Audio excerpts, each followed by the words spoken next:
We have decided, yeah. Gambia have decided. Having elected a new president on December 1st, 2016, the Gambian people celebrate the end of a dictatorship which had violently erupted during a coup 22 years before.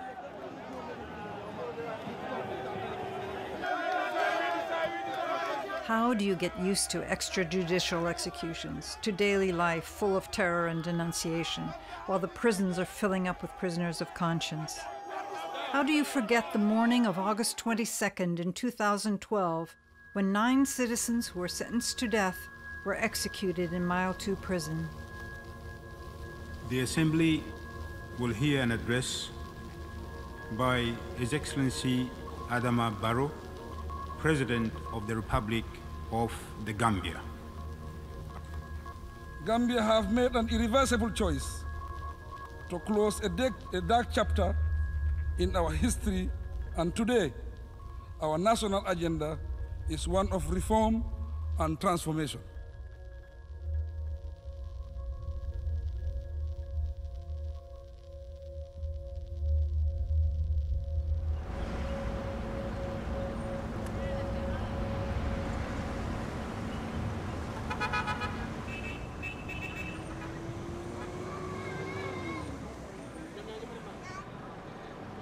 Like other activists of her generation who allow themselves to imagine an optimistic future, Khadija too, a young student, joins the human rights movement and the struggle for abolition of the death penalty.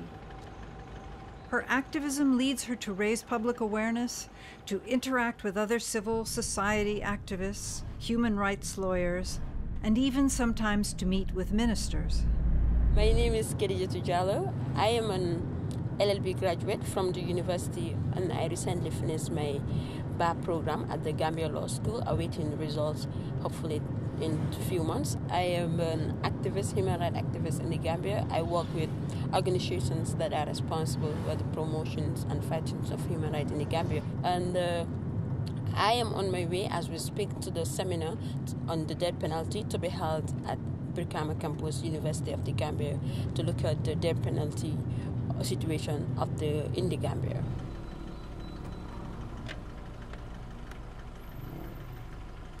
Some of my friends, I call them my business people, like jokingly. They always put what I gain from it first and put what I have in return.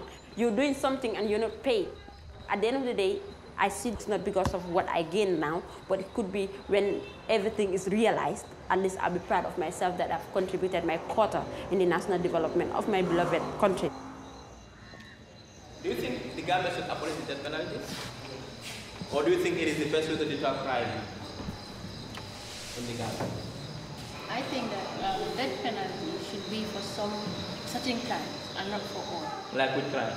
Like if you kill somebody deliberately, first-degree murder, I think they should kill you.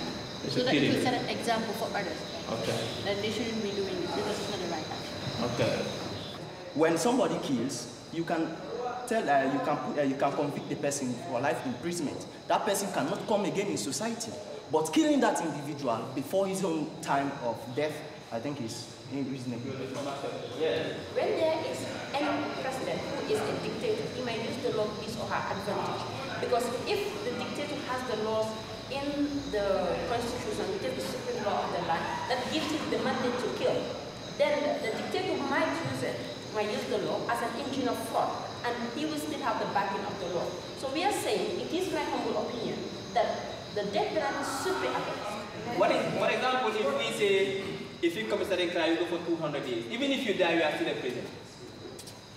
In case, in 20, 30 years' time, new evidence emerges to tell us that you really did not commit that crime. At least we can rectify that wrong, we can release you.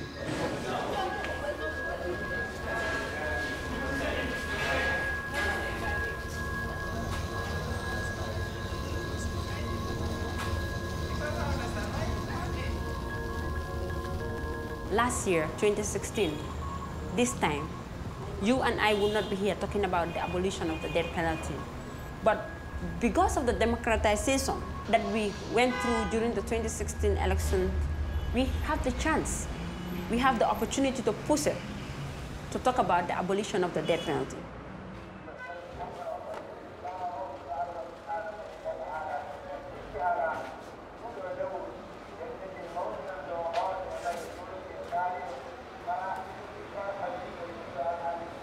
People might be averse to the abolition of the death penalty because, like the seminar we had, others would believe that when there is the death penalty, people will be deterred from doing some heinous crimes. Some citizens will have objection to the abolition of the death penalty. There is no empirical evidence to suggest that the deterrence argument works anywhere in the world. That is always the rationale behind the institution of the death penalty in virtually most of the countries that have it, even the US, that it deters like-minded people from committing heinous crimes like murder. But it's not. It has never worked anywhere. It still happens. The moral argument against killing someone deliberately is the same moral argument against killing someone on account of the force of law. So there is no difference between the two. Don't you think that there should be a particular protocol or a particular instrument within the African domain that is under the African Union with respect to the abolition of the death penalty? What's your take on that? Africa is a bit behind when it comes to the imposition of the death penalty, but admittedly still, some African countries have abolished it. What AU needs to do is come up with comprehensive legislation, that is continental legislation at the African AU level on protocols and conventions for the total abolition of the death penalty in the continent. As far as I'm concerned, I think what African countries need to do is to do a little bit of soul searching jurisprudentially here with respect to the very respective judiciaries and see whether in these present times the death penalty has served any purpose in our society. And if the answer to that is in the negative, then we need to abolish the death penalty because it becomes obsolete and it's not desirable. African countries need to do that. But we need to go back to the people and talk to them and enjoin upon them the need to abolish the death penalty entirely in our statute books because it's not desirable. So that is one way we have to take it. It has to be part of the legal reforms that we have started.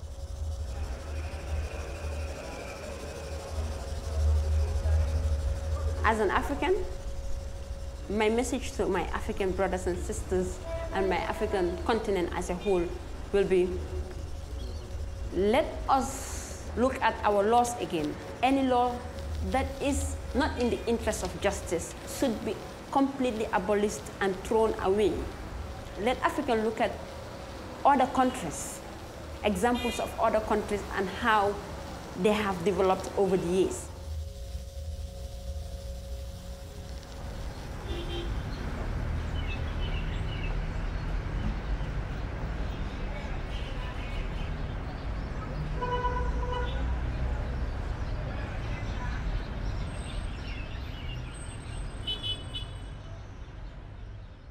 We all do know that development and human rights are intricably linked because without human rights, I think development would be retarded. And without development, then the citizens also would have a hard time moving forward. Many of the citizens do not even understand that the right to life is sacred.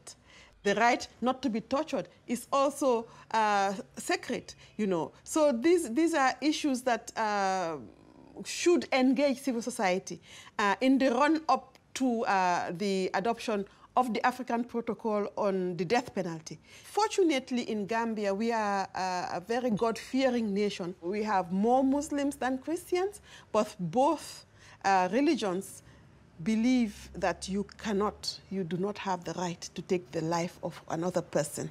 So I believe then if we continue the advocacy, if we continue engaging and sensitizing people in this particular area, I think it would be positive.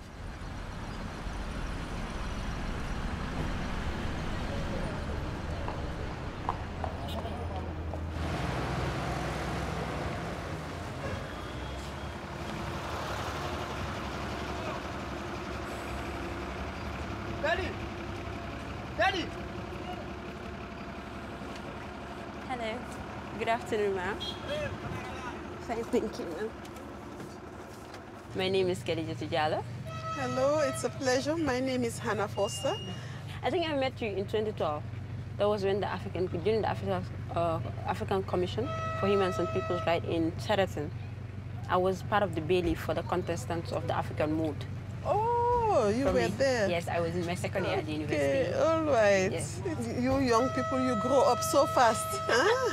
And it makes us very much aware of our age as well. Yes, we are going to the Attorney General and Minister of Justice. We are pleased that he's able to give us this interview.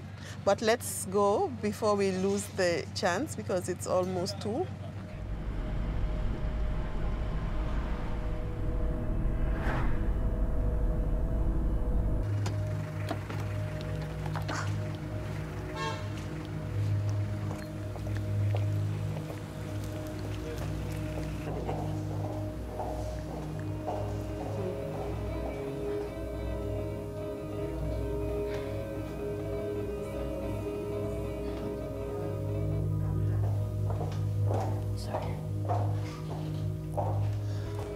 Thank you. I think the calls for the abolition of the death penalty have always been there, but the increase in volume after the executions, I believe, in 2009, was it?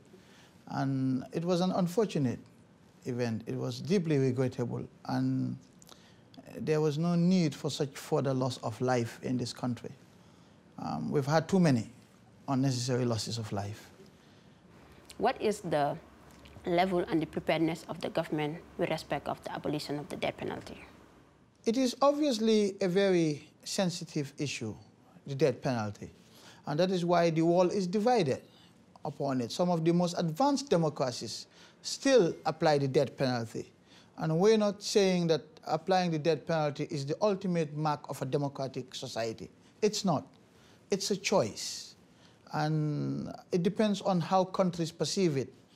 In the case of the Gambia, of course, there are, again, there are proponents and opponents of the death penalty, and some have different reasons for wanting to retain the death penalty. But perhaps this is where organizations like yours can assist. This is where civil society organizations can help and partner the government in enlightening the people about some of these issues. Government cannot do it alone. No government can do these activities alone.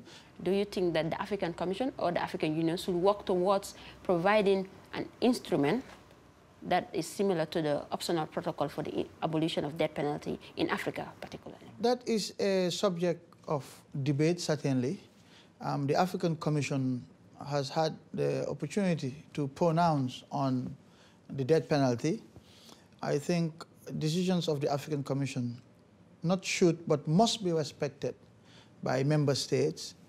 It's always useful to have regional groupings as well to reiterate their position on certain matters. But the fact remains, it's not the fact of signature that makes the difference. It's the political will that ultimately makes the difference. I, in my right, as a private individual Gambian, will of course speak for the inclusion of the abolition of the death penalty in our constitution, so that the debate will no longer arise as to whether it is constitutional or not. Thank you very much for coming, Anna. It was a pleasure to see you. Thank you, sir. All right, thank you, Ms. Jallo, and good luck. Thank you.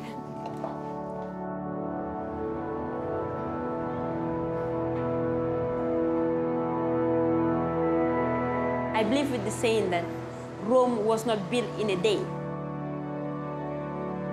If Rome was not built in a day, the building of Rome was planned, and the people of Rome worked very hard to make it happen.